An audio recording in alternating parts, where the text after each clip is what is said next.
जय परमेश्वर परम प्रभु परम पुरुष प्रणमामि आदि शक्ति आनंदमयी अखिलेश्वरी नमामि। कौशलेश मिथिलेश्वरी सिद्ध करेंगे काम, वाणी वर्णन के प्रथमो बोल सियावर राम। आदरणीय श्रोतागण, आज हम आप लोगों के समक्ष राजपूत कैसेट के सौजन्य से रामायण की पवित्र गाथा राम वनवास का आख्यान जो हम आप लोगों के समक्ष लेके चल रहे हैं कि भगवान मर्यादा पुरुषोत्तम श्री राम पिता की आज्ञा को सिरोधारण करने के बाद राज्य को छोड़ करके वन की तरफ कैसे गए। भगवान श्री राम सीता जी के साथ जनकपुरी से जब विवाह करने के बाद घर आए तो बाबा गोस्वामी जी ने लिखा है कि जब से राम ब्याही घर आए, नित नव मंगल मोदु बढ़ाए।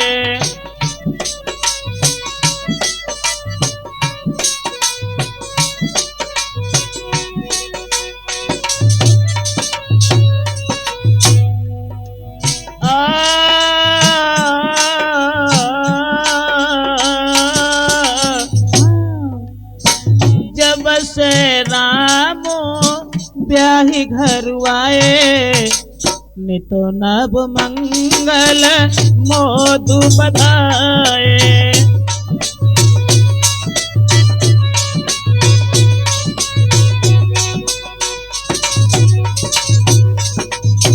भगवान श्री राम जिस दिन से सीता जी के साथ विवाह करने के बाद घर में आए, पूरी अयोध्या नवेली दुल्हन की तरह से सजाई जाने लगी।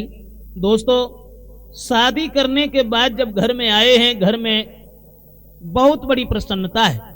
महाराज दशरथ ने कौशल्या को अपने पास बुलाया और कौशल्या को पास बुला करके जवाब दिया, हे कौशल्या, आज के बाद तुम्हारे ऊपर बहुत बड़ी जिम्मेदारी आ चुकी है। कैसी?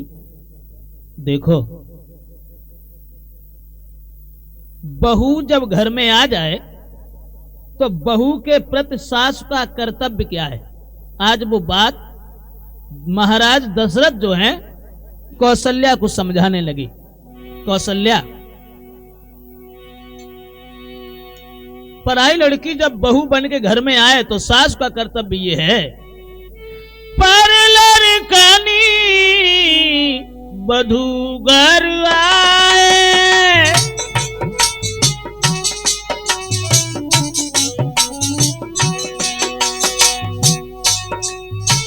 पर लड़कनी बधू घर आए, राखई नैन पलक की नाए।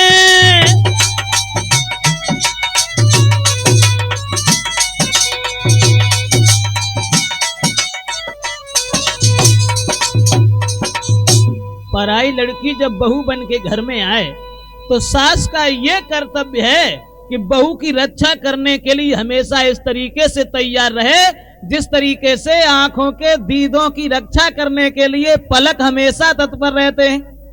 ये सास का कर्तव्य। और बहू का कर्तव्य क्या है? बहू का भी कर्तव्य यही है कि सादर सास ससुर पति पूजा,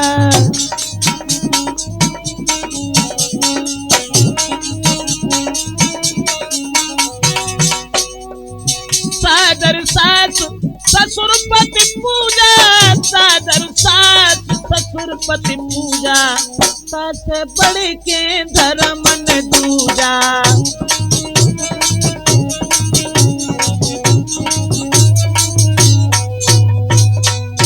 बहू का भी कर्तव्य यही है, जिस तरीके से अपने माँ और पिता को समझती है उससे बढ़कर के सास और ससुर को समझे, हर समय सास और ससुर की सेवा करे, ये बहू का कर्तव्य। और यही बात अगर घर घर में फैल जाए तो हमेशा हमेशा के लिए सास और बहुओं का झगड़ा खत्म हो जाए। लेकिन आज वो बात कहाँ है?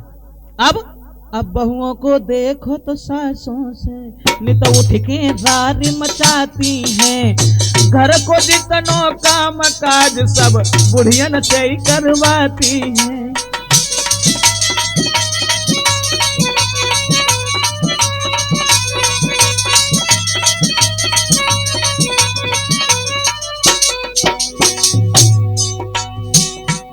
और भक्तों, सास और बहू के बीच में कैसा रिश्ता बन चुका है। हर समय बहू यही सोचती है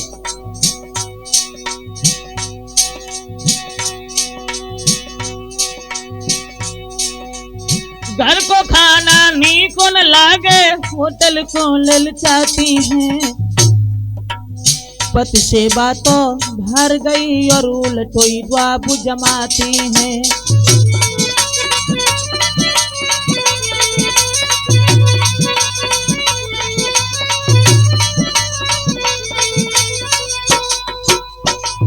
आज वो दशा कहाँ रही।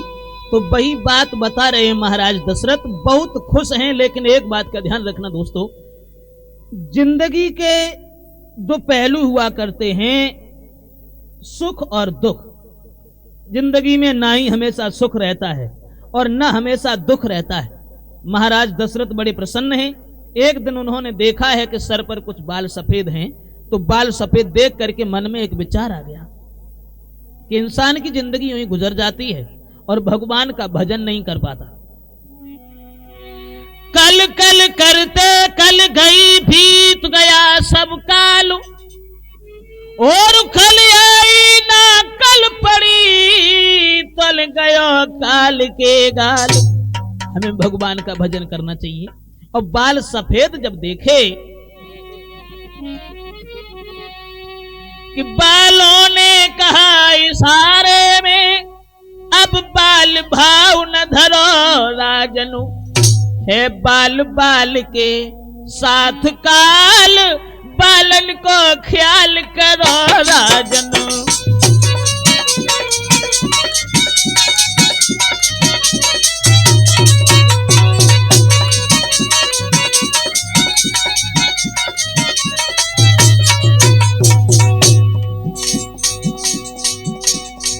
सोचा है महाराज दशरथ ने,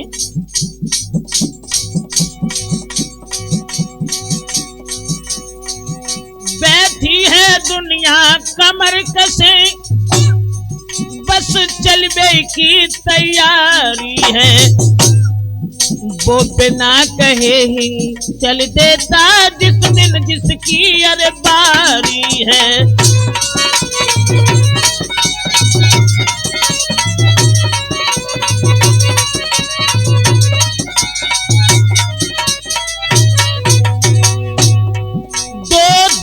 झूठी माया में मेरा तेरा दिखलाता है, जब कूच का बाजा बजता है तब कोई नजर नहीं आता है।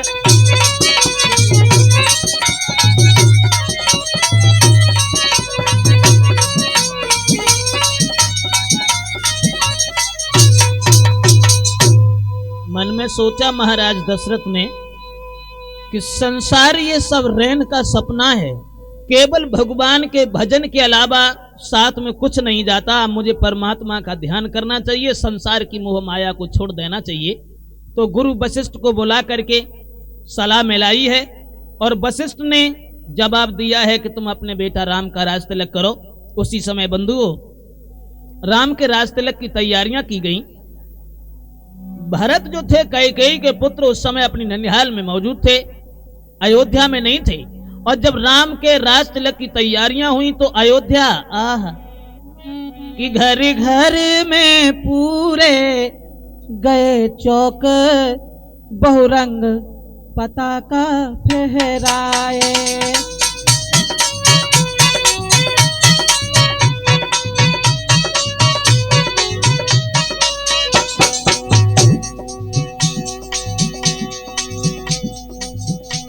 द्वारे द्वारे पर कलश सजे, बंधन बारे भी लहराए।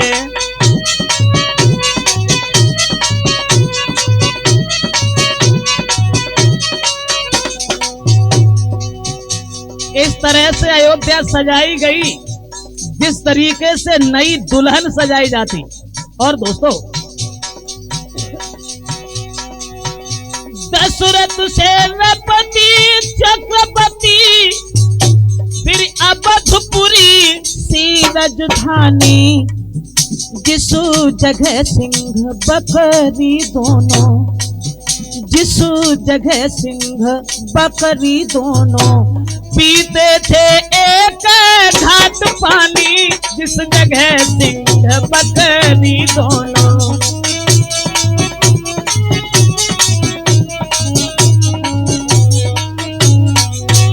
ऐसे घर जब है राज तिलक, तो शोभा कैसे वर्णन हो।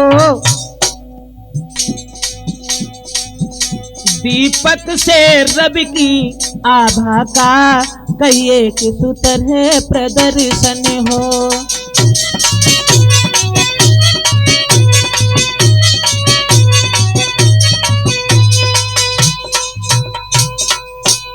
दोस्तों, पूरी अयोध्या नवेली दुल्हन की तरह से सजाई गई। दरवाजे दरवाजे पर बंधन बारी लगाई गई और कलश सुशोभित हैं। गलियों में बिछोना डलवाए जाने लगे। सारी अयोध्या ही नहीं बल्कि हर इंसान इतनी खुशी में है कि सुबह राम का राज तिलक होगा। तीनों रानियां बहुत प्रसन्न है। कैकेयी की जो दासी थी मंथरा ने जब ये सुना कि राम का राज तिलक होगा तो इधर देवताओं ने भी मां सरस्वती की वंदना की और सरस्वती की वंदना करने के बाद में मंथरा की बुद्धि को बदल दिया। आज वही कैकेयी की दासी मंथरा सब श्रृंगार को बिगाड़ करके, बालों को बिखेर करके और राजभवन में प्रवेश कर गई। इधर दोस्तों, मंथरा तो पहुंची वहां, लेकिन इस बात का ध्यान रखना, बल पौरुष कहीं देखना है तो इन अबलाओं में देखो, कि रात ही रात में क्या होगा ये रब के महलों में देखो।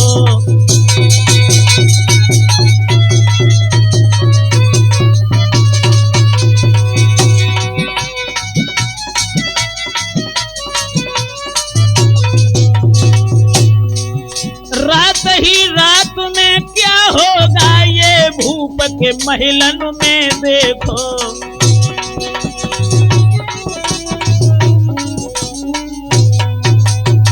सब श्रृंगार को बिगाड़ करके और वो मंथरा बालों को बिखेरे हुए जब पहुंची कैकेयी के नजदीक, तो कैकेयी कहने लगी, दासी तू भूखी है या प्यासी है? आज कारण क्या है दासी जो तेरे चेहरा पर उदासी है?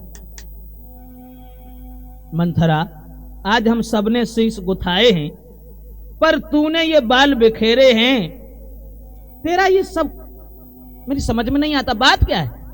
तो जवाब दिया उस मंथरा ने, कैकेयी से जवाब दिया है, यह सुनते ही द्वेष की और बढ़ गई आग, फुंकारे देने लगी उठी नागनी आग।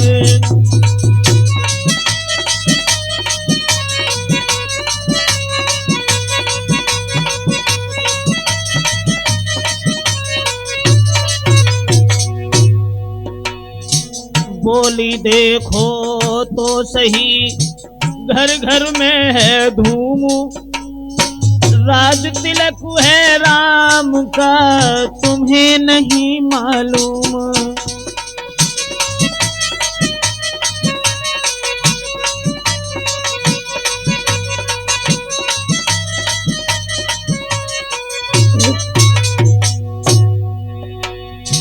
और मंथरा बोली, कैकेयी जिसका कल होगा राज तिलक, मर्तबा बुलंद उसी का है, राजा जी जिसे चाहते हैं, राजा जी जिसे चाहते हैं, रानी फंद उसी का है।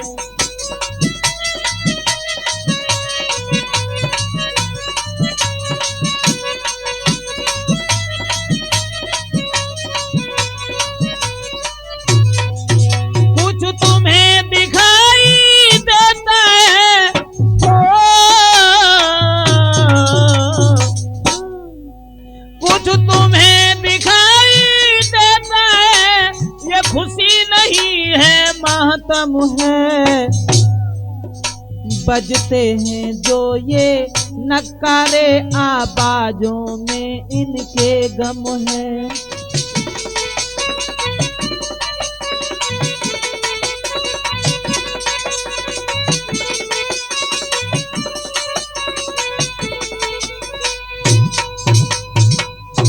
मंथरा ने जवाब दिया है कैकेयी, कौशल्या के भाग्य खुल गए। उसकी टेर विधना ने सुन ली, जिसके बेटा राम का राज तिलक होने के लिए जा रहा है।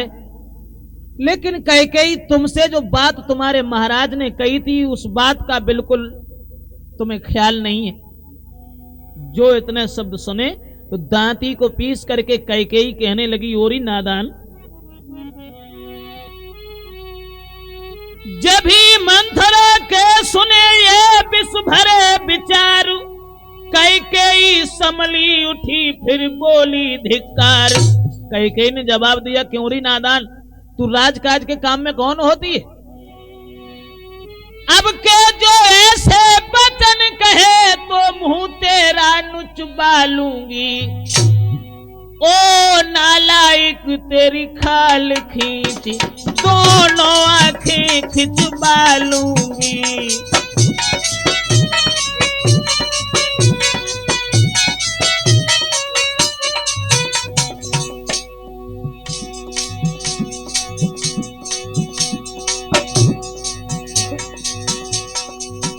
कैकेयी कहने लगी, मंथरा, जो फिर घर फोड़ी बात कही तो बाल बाल नुचबा लूंगी। ओ नालायक तेरी खाल खींच दोनों आंखें खिंचवा लूंगी।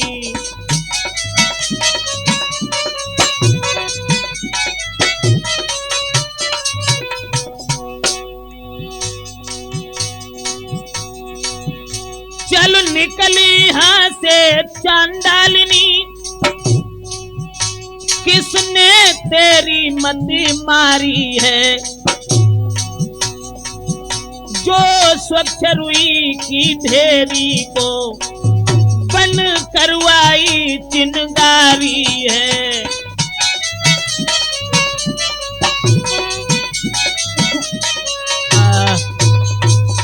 कैकेयी जवाब देने लगी, ओ नादान, भला राम और भरत में परिवर्तन क्या है? हमारे लिए जैसा राम है वैसा हमारे लिए भरत है। और अब की बार अगर तूने ऐसे शब्द कहे, तेरी जीभ को खींच करके बाहर फेंकवा दूंगी, तेरी दोनों आंखें निकलवा लूंगी। बंधुओं, मंथरा पीछे हट गई और कहने लगी, हे कैकेयी, तुम्हें जैसा अच्छा लगे वैसा करो। कैकेयी जवाब देने लगी, देख मंथरा, अगर तूने राम के राज तिलक की शुभ सूचना जो हमें सुनाई है, इसी खुशी में हम तुझे अपनी गर्दन से हार उतार के दे रही हूं। और हार जब दिया है तो एकदम से पीछे हट गई वो। और मंथरा कहने लगी, ये हार तुम्ही को स्वीकार हो, तुम्हारी शोभा है। लेकिन कैकेयी, हार भरत लाल की है जीत उस राम की जिसका राज तिलक होने के लिए जा रहा है। लेकिन मेरी कौन सी ऐसी गर्ज पड़ी है? कैकेयी, कोई नृप होई हमें कहानी, चेरी छोड़े न हुए हो रानी।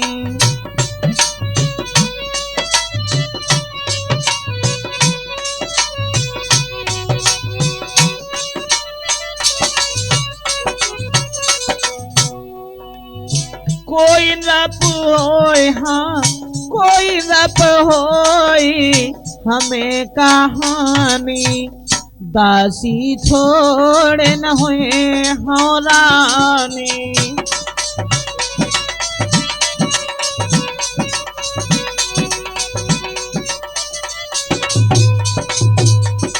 चाहे राम राजा बन जाए, चाहे भरत राजा बन जाए, लेकिन हमें तो आजीवन दासी बन के रहना है। मुझे कोई रानी तो नहीं बना देगा। हाँ, इतना जरूर है कि मैंने भरत को बालापन से अपने बालक की तरह से पाला है, इसलिए मुझे उसका बड़ा रहम है। तो कैकेयी बोली, ओरी नादान, मुझको समान है राम भरत और वे कई पेड़ की शाखें हैं।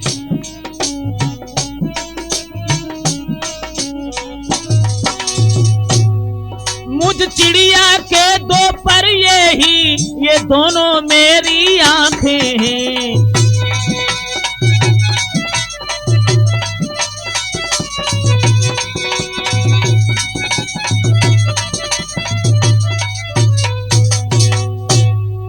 यदि भरत राम से प्यारा है, यदि भरत राम से प्यारा है तो राम भरत से प्यारा है। गोदी का भरत दुलारा है तो राम नयन का तारा है।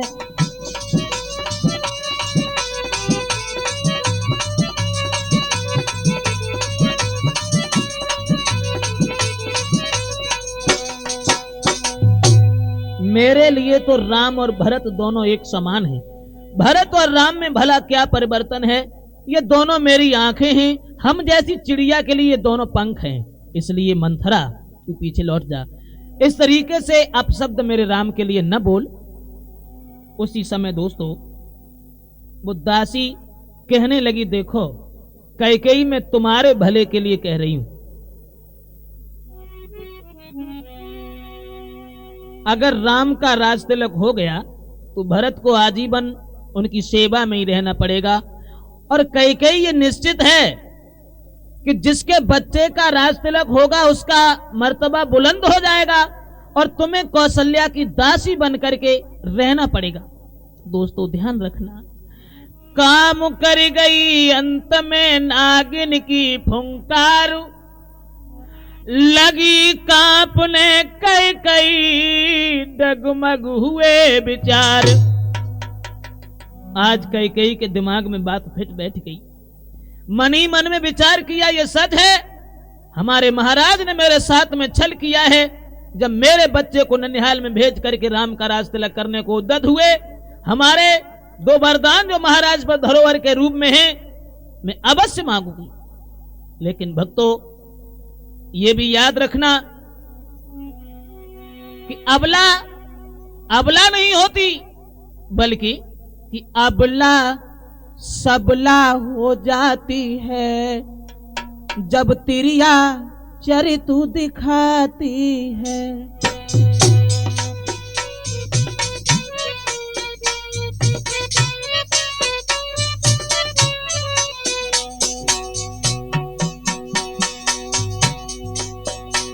अबला सबला हो जाती है जब तिरिया चरितु दिखाती है। पल में करती है शत्रु मित्र, मित्रों को शत्रु बनाती है।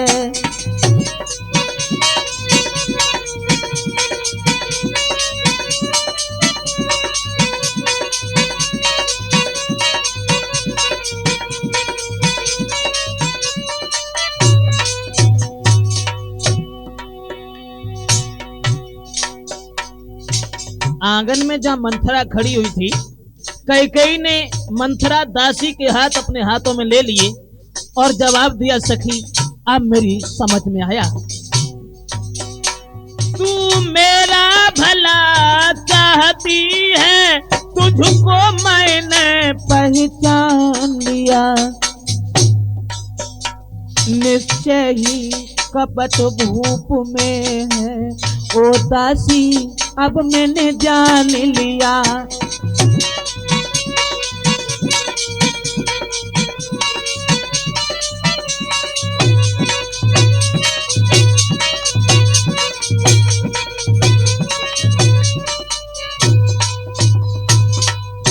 जवाब दिया है मंथरा, अब मेरी समझ में आ गया कि तू मेरा भला चाहती है। अगर तू भला न चाहती तो इस तरीके से बीच में नहीं आ जाती। सखी अब मुझे एक बात और बता कि मैं क्या करूं। लेकिन ध्यान रखना भक्तों कि पलटा खाया समय ने पलट गई तकदीर, दोनों ऐसे मिल गई हुई सरकरा छीर।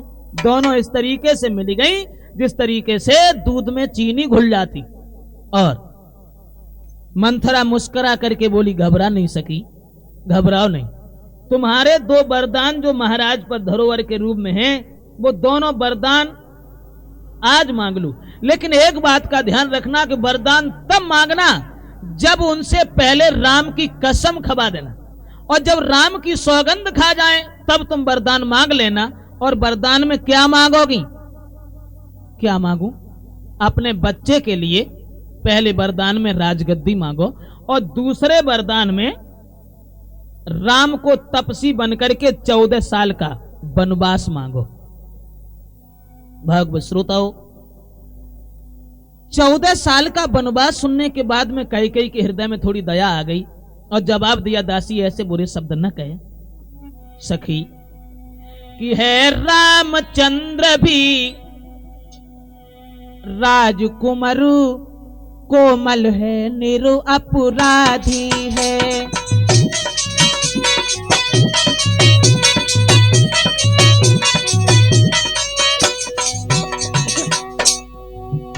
है रामचंद्र भी राजकुमार कोमल है निरु अपराधी है। बन को है 14 बरस बहुत, 2-4 बरस ही काफी है।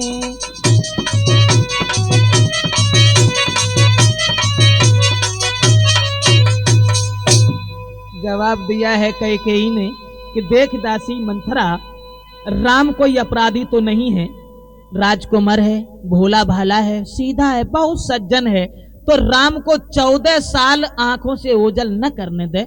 सखी 2-4 साल का वनवास मांग लूंगी तो ज्यादा अच्छा है। एकदम से मंथरा कैकेयी से दूर हट गई और दूर हट के बोली, रानी तुम्हारी बिल्कुल बुद्धि भ्रष्ट है। क्यों? अरे ये भी बात कोई पूछने की है? तुम्हारे ध्यान में ये नहीं आता कि मैं क्या कह रही हूं? ओरी नादान,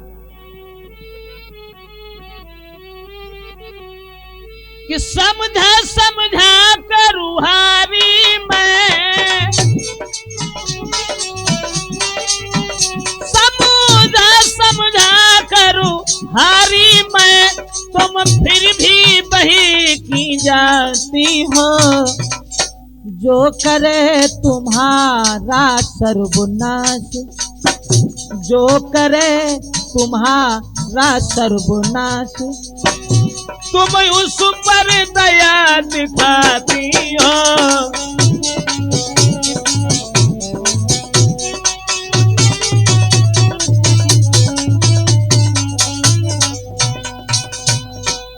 जवाब दिया कि जो तुम्हारा सर्वनाश कर रहा है उसी के ऊपर तुम इस तरीके से कोमलता दिखा रही हो, और यह शोभा नहीं देता।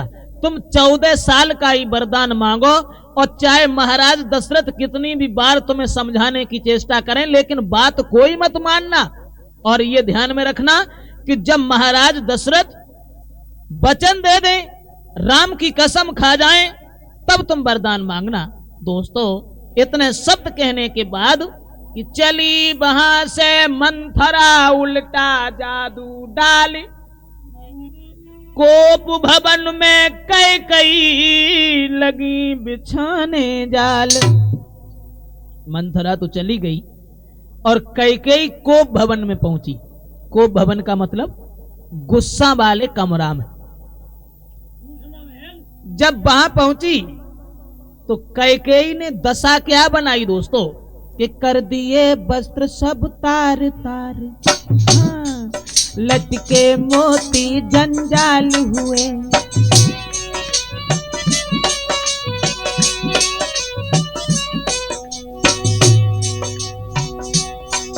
बाली में झुमके उलझ गए, चोटी के बाल बबाल हुए।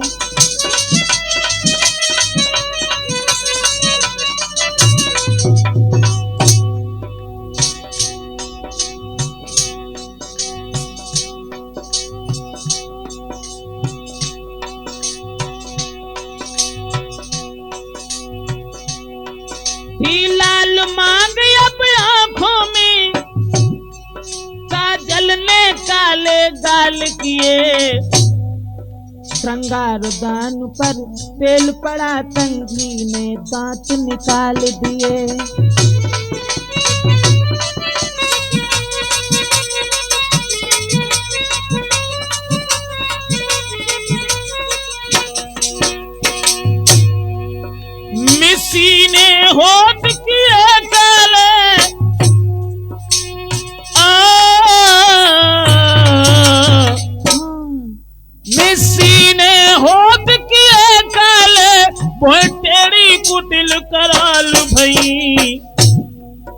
सर की सारी सारी सर की भूचाल श्वास की चाल हुई।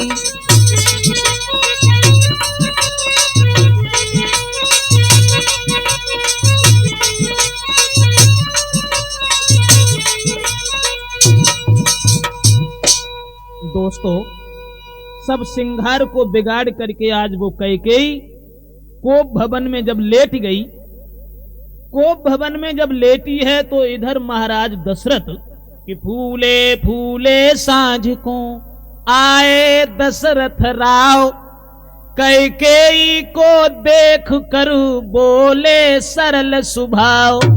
जवाब दिया कैकेयी, क्या बात है, किसी ने तुम्हारे तरफ उंगली अगर उठाई हो तो उसकी भुजा को कटवा दूंगा, किसी ने नजर का भी इशारा किया हो उसके सर को कटवा डालूंगा, किसी ने तुमसे अपशब्द कहा हो तो उसकी जीभ को पकड़ के खिंचवा लूंगा। लेकिन बात बताओ, बात क्या है? तुम्हारे बेटा राम का राजतिलक है, घर में इतनी खुशी है, घर में ही नहीं बल्कि पूरी अयोध्या बहुत खुशी में है, और तुम इस कोप भवन में आके क्यों लेट गई? अगर किसी की जरूरत है तो आप हमसे मांगो, तुम जो मांगोगी मैं तुम्हें वही दूंगा। दोस्तों, कैकेयी उठ के बैठ गई और कहने लगी, श्रीमन कि मैं कौन तुम्हारी होती हूं, क्यों हमें सताने आए हो।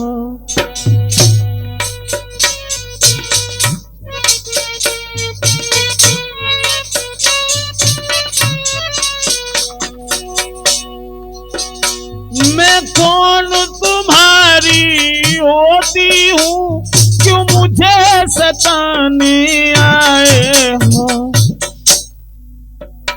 मन में रखते हो स्वार्थ भाव, प्रत्यक्ष मनाने आए हो।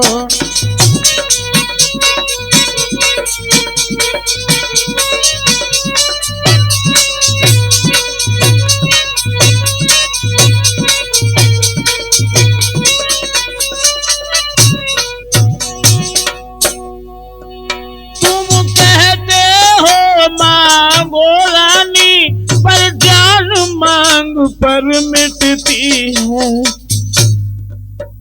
बिन मांगे मोती मिलते हैं, मांगे से भी न मिलती है।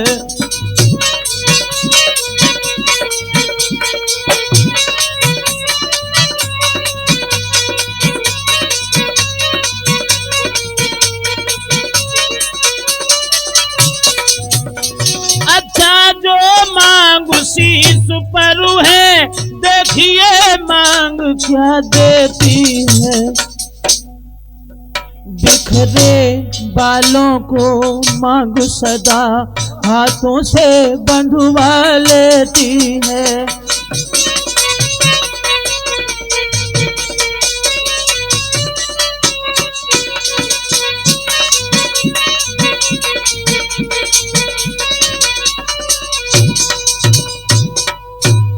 जवाब दिया है, श्रीमन हमें सताने के लिए क्यों आए हो? तुम्हारे मन में स्वार्थ भाव है, तुम अपना हित के अलावा कुछ दूसरे की बात सुन नहीं सकते, और तुम ये कह रहे हो कि मांगो, तो मांगने से कभी भीख भी नहीं मिलती।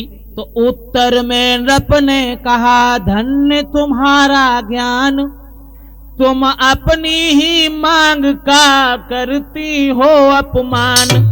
जवाब दिया है कैकेयी, धन्य है तुम्हारे जैसी बुद्ध वाली नारी को जो तुमने ऐसे शब्द कहे।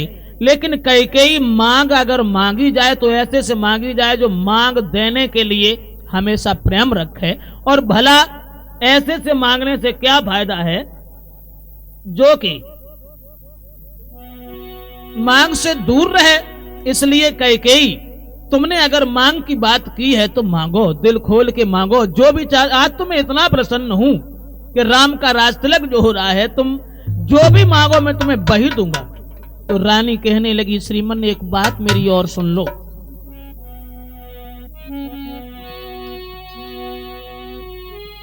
कि मीठी मीठी बातें क्या करूं, को बहकाओ, यदि देते हो वरदान हमें, सौगंध राम की खाए जाओ।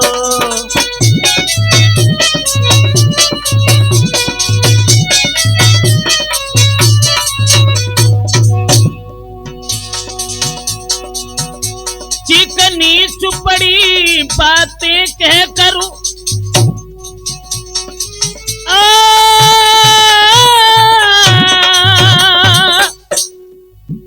मती मोअबला को बहकाओ, यदि देते हो वरदान हमें, सौगंध राम की खा जाओ।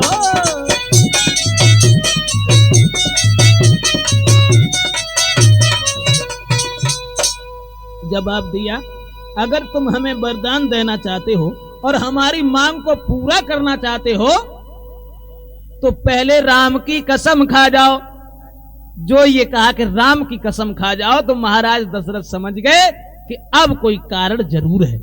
लेकिन इस बात का ध्यान रखना दोस्तों कि तुम्हारी नारी ही जब तुम्हारी बात पर विश्वास न करे, घर की औरत अगर तुम्हारे विचारों से अलग चलने लगे तो समझ लो कि मुसीबत की पहली सीढ़ी पर कदम रख चुका है। महाराज दशरथ समझ तो गए कि शायद मेरे सुखों का ये अंतिम दिन है, फिर भी कहने लगे कैकेयी, ये तो तुम जानती हो कि रघुवंशी कभी अपनी बात को छोड़ता नहीं है, और तुम ये भी जानती हो कि रघुकुल रीत सदा चली आई, प्राण जाए पर बचन न जाई। मांगो, दिल खोल के मांगो, और तुम्हारी जो इच्छा हो वो मांग लो। कहने लगी श्रीमन कुछ याद करो पुरानी, कि मेरे दोए वरदान पिया, मेरे दोए वरदान पिया, बहुत दिन पहले के मेरे दोए वरदान पिया, बहुत दिन पहले के।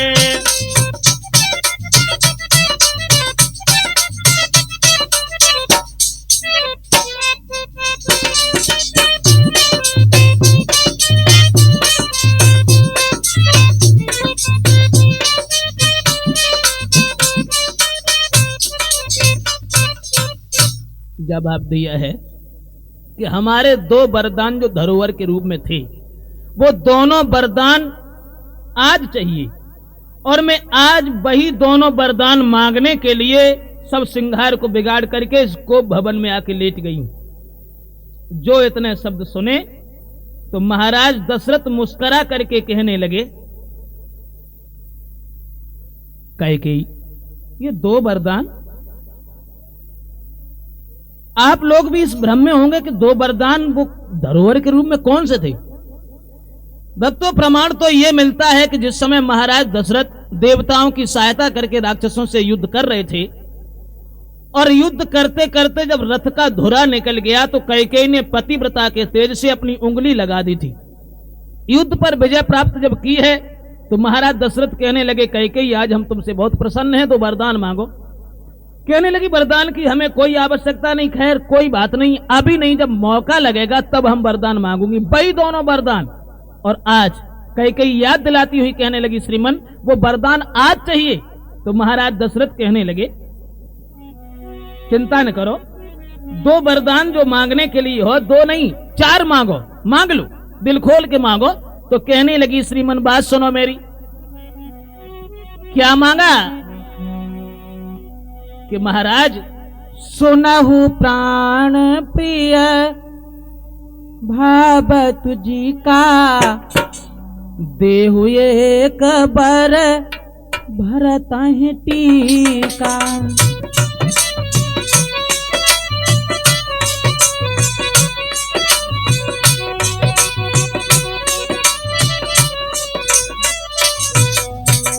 मांगहु दूसर बर कर जोरी, पुरबहु नाथ मनोरथ मोरी।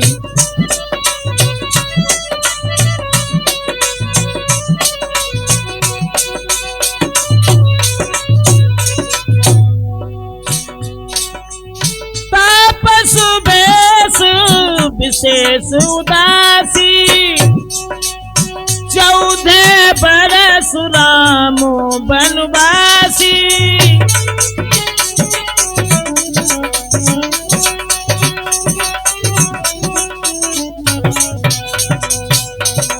जवाब दिया है भगवान, अगर वरदान देना चाहते हो तो राम की जगह पर हमारे पुत्र भरत को राज तिलक होना चाहिए और राम को तपसी बन करके 14 साल के लिए वनवासी रहना चाहिए।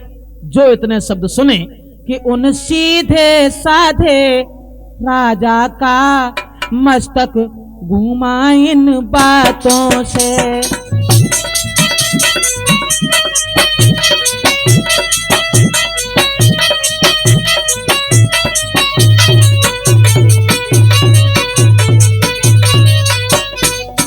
पल भर को आंखें बंद हुई, सर थामा दोनों हाथों से।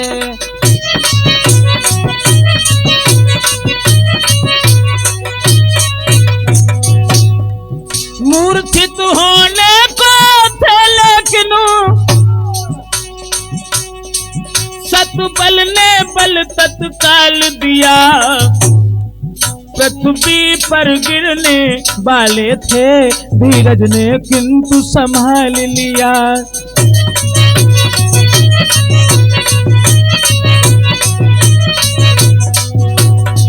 सोचा ये फल है कर्मों का, अबला से अनुचित नहीं हुआ।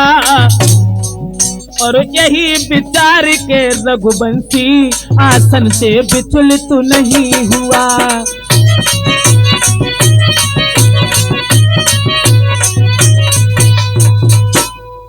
दोस्तों, जब ये सुना है कि राम को 14 साल का तपसी बनकर के वनवासी रहना चाहिए, महाराज दशरथ अपने सर को पकड़ करके वहीं बैठ गए और जिनकी जबान से कोई बात नहीं निकली,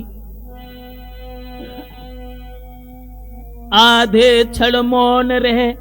बोले दशरथ राव, रानी तेरे सामने कहता हूँ सद्भाव। जवाब दिया है कैकेयी, ये तुमने क्या मांगा? तुम्हारे बच्चे भरत को राजगद्दी दे दूंगा, सुबह राम का राज तिलक नहीं करूंगा, तुम्हारे भरत का राज तिलक करूंगा। लेकिन रानी कैकेयी, राम के लिए वनवास न मांगो, वनवास न मांगो। कैकेयी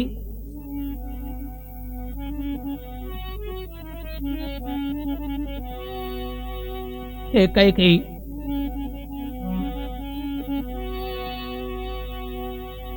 कि रानी ले राज भरत जी को, पर और क्रूर व्यवसाय न करो।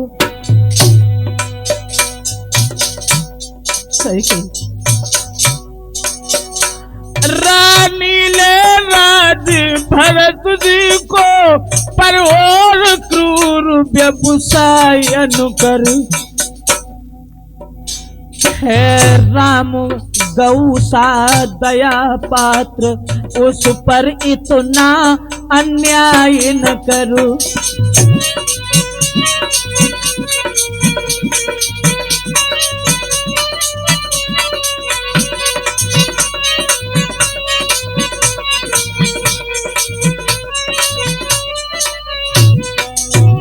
रानी रानी ये तेरा पति जो तेरा पूज देवता है,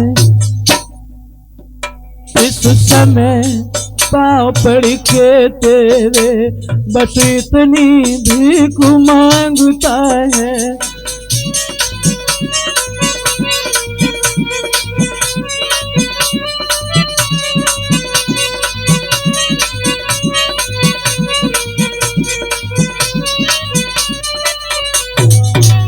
तपसी होकर भी दूर न हो मुझसे आनंद धाम मेरा।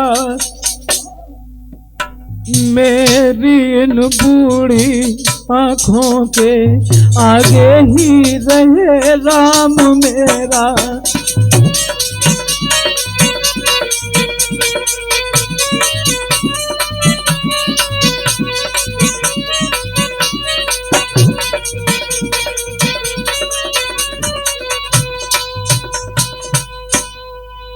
भक्तों, महाराज दशरथ रोने लगे। उनके आंखों से बहने वाले आंसू वो गालों पर लकीर बनाते हुए जमीन की तरफ बढ़ने लगे। जवाब दिया कैकेयी, मैं तुम्हारे बच्चे को राज तिलक कर दूंगा, लेकिन भरत को राज तिलक कराने के बाद राम को वनवास के लिए न भेजो, वनवास न भेजो। एकदम से कैकेयी कहने लगी, महाराज रानी समली बोल उठी, राजा यही आन, और कहो डगमगाने लगे जब मांगे वरदान। जब वरदान मांगे तब तुम इधर उधर की बात करने लगी, लेकिन हमें केवल यही चाहिए।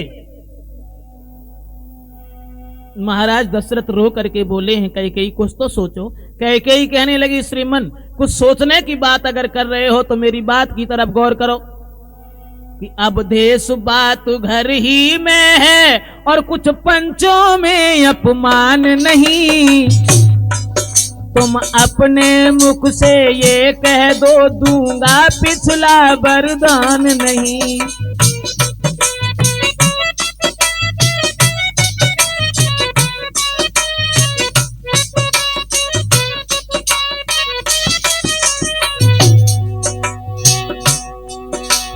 देश बात घर ही में है, कुछ पंचों में अपमान नहीं। तुम अपने मुख से ये कह दो, दूंगा पिछला वरदान नहीं।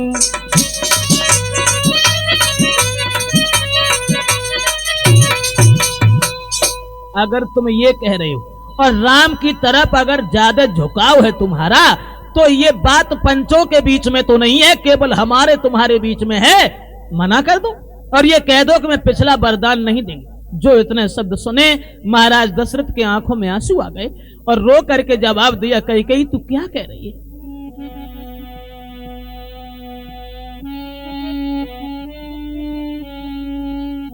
जवाब दिया कैकेयी, मेरी राम भरत दुई आँखी, सत्य कहूँ कर शंकर साक्षी।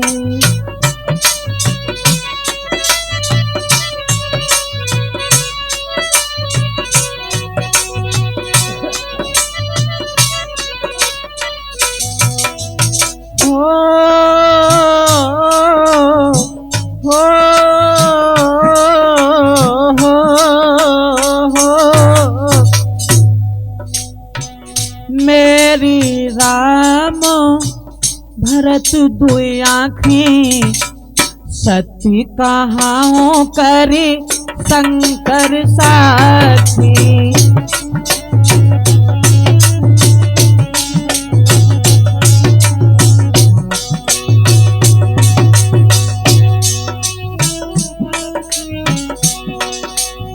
और जवाब दिया है महाराज दशरथ ने, ओ नीच बुद्धि वाली नारी, ऊंचे से हमें गिराती है, ऊंचे से हमें गिराती है। जो सत्य हमारा जीवन है, उसे तू हमें डिगाती है।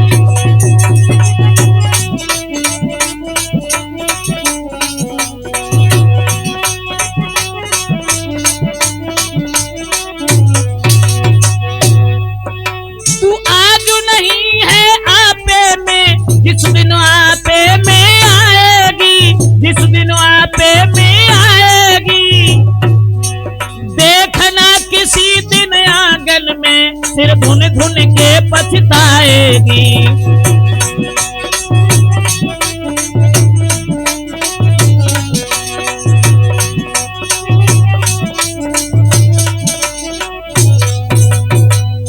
जवाब दिया कैकेयी, आज तू नहीं समझ रही है मेरी बात को। देख लेना किसी दिन तू अपने ही कर्मों पर पछताएगी। ओ कैकेयी कम से कम कुछ तो विचार करो। कैकेयी कहने लगी श्रीमन ज्यादा बात करने की जरूरत नहीं है, केवल इतनी बात है कि वरदान देना चाहते या नहीं देना चाहते। एक बार तो कैकेयी के दिमाग में ये विचार आया छोड़ो ये वरदान न मांगे, लेकिन आत्मा से झनकार आई और ये नादान अगर चूक गई तो वक्त बार बार नहीं आता। और एकदम से जवाब दिया श्रीमन नहीं, केवल हमें यही चाहिए। सोचने लगे क्या करूं। महाराज दशरथ के मन में विचार आया कि धर्म स्नेह भय मति घेरी,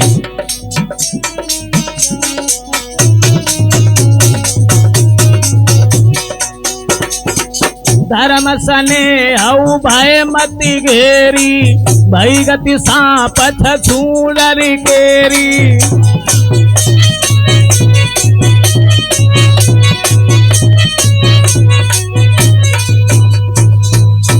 सोचने लगे आज हमारी वो दशा है कि धर्म स्नेह उभय मति घेरी और भई गति सांप छछूंदर केरी। आज वो दशा है कि सर्प अगर धोखे से छछूंदर को पकड़ लेता है तो न छोड़ने का न खाने का। मैं क्या करूं? अगर वरदान नहीं देता हूं तो मेरा धर्म जा रहा है और वरदान देता हूं तो मेरे प्राण जा रहे हैं। कैकेयी कम से कम कुछ तो सोचो। कैकेयी कि करे कुछ दिल में रहम और राम को सुन के राज तिलक तो कैसो लगो बहम। तुझे मेरी कसम हो, तुझे मेरी कसम रानी न बन को भेजो राम। तुझे मेरी कसम हो, तुझे मेरी कसम रानी न बन को भेजो राम। तुझे मेरी कसम।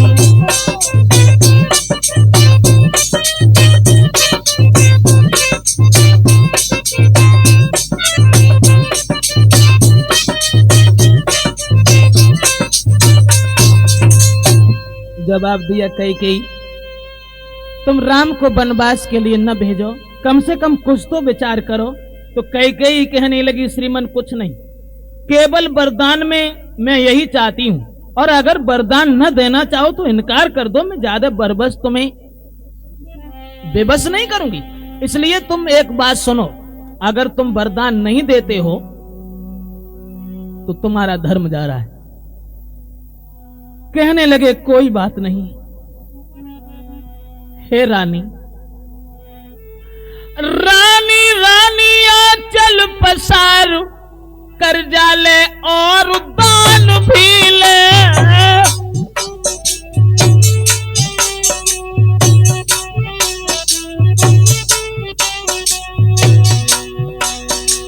ले राज्य और वनवास भी ले, बर भी ले और प्राण भी ले।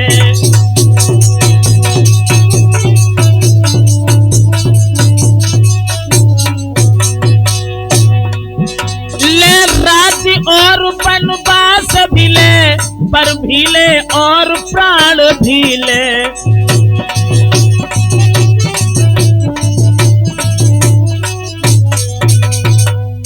इतने शब्द कहने के बाद महाराज दशरथ हा राम हा राम हा राम कहते हुए जमीन पर बेहोश हो गए। और दोस्तों कैकेयी खड़ी है महाराज दशरथ के पास में इस तरीके से जिस तरीके से कोई शेरन अपने शिकार के इंतजार में खड़ी हो। उसी समय सुमंत ने आकर के देखा कि बाहर तो दुमदुमियां बज रही हैं और घर में क्या है।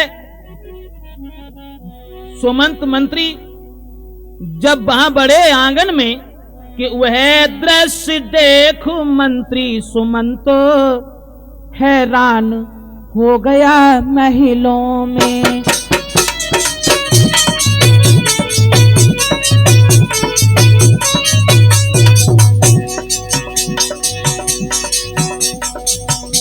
आया तलाश में राजा की परु आप खो गया महलों में।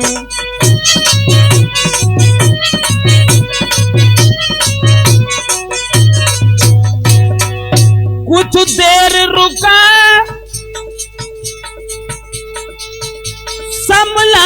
पूछा कैकेयी से माता ये क्या, बाहर दुनिया बजती हैं इस जगह नजर आता है क्या।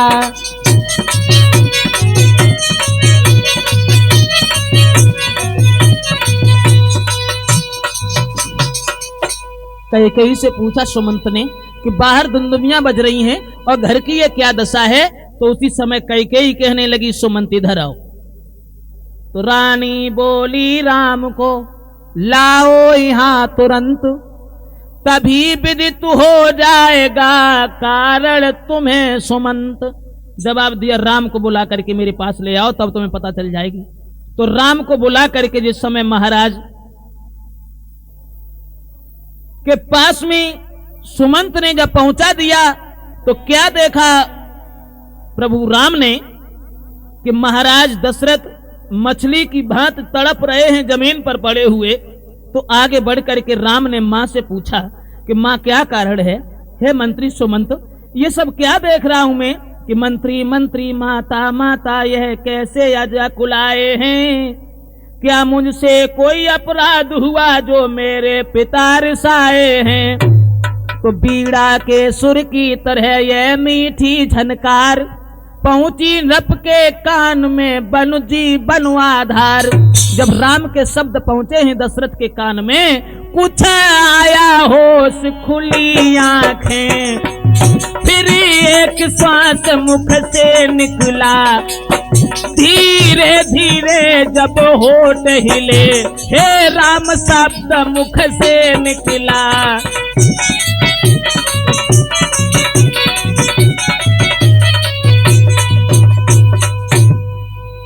जरा सा होश आया, राम कहकर के दोबारा बेहोश हो गए। तो कैकेयी ने कहा कि राम बात कुछ नहीं है, बात तो एक छोटी सी है। तुम्हारे पिताजी पर जो वरदान धरोहर के रूप में थे वो दोनों वरदान हमने आज मांगे हैं। पहले वरदान में अपने पुत्र भरत के लिए राजगद्दी और दूसरे वरदान में तुम्हारे लिए 14 साल का वनवास मांगा है। तो राम बोले ये तो कोई बड़ी बात नहीं है माँ, 14 साल का वनवास मांगा, अगर 14 जन्म का मांग लेती तो बार बार नहीं आना पड़ता। ध्यान रखना दोस्तों, राम बन न जाते तो राम बन न जाते। बोले राम, सोने जननी सोई सुत बड़ भागी,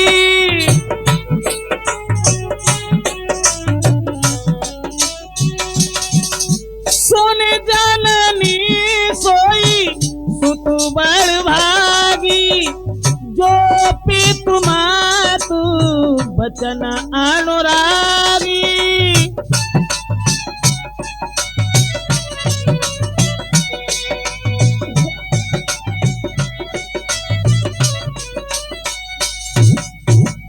मेरा सौभाग्य है जो हमें माता पिता की आज्ञा पालन करने का मौका मिला है, भक्त मिला है। तो कैकेयी कहने लगी देखो, जितनी देर तुम यहां रुकोगी तुम्हें देख करके तुम्हारे पिता को उतनी देर तक बेहोशी बनी रहेगी, इसलिए तुम जाओ और कौशल्या से मिलके जल्दी मेरे पास आओ। और कैकेयी बोली कि है अंतिम आज्ञा और एक, फिर लौट यहीं पर आना तुम, हाँ लौट यहीं पर आना तुम। मैं बलकल वस्त्र मंगाती हूँ, उन्हें पहने बनी को जाना तुम।